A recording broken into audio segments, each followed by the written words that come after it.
На дворе апрель, а это значит, что крестьяне активно занимаются весенне-полевыми работами. На сегодняшний день вспахано более 130 гектаров, что немного меньше, чем в аналогичный период прошлого года. Всему виной неблагоприятные погодные условия. Также в Минсельхозе сообщили, что повышение цен на топливо не повлияет на работу районных МТС, так как разница в стоимости будет компенсирована государством. У нас от руководства государства, от президента лично вчера в совещании было, стоит задача провести весенне-полевые работы силами наших МТС, то есть тракторных станций, чтобы эти работы, себестоимость этих работ или расценки этих работ не были выше, чем в прошлом году.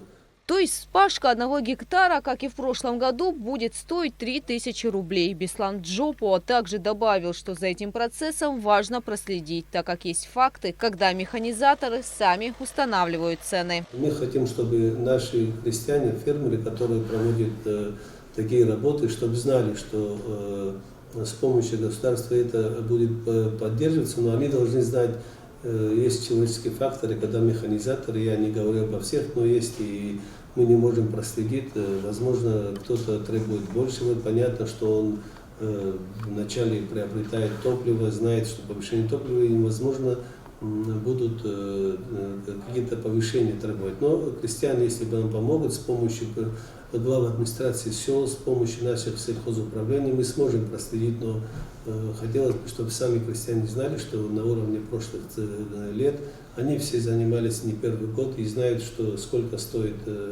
Основная ответственность за регулированием процесса будет возложена на глав сельских администраций.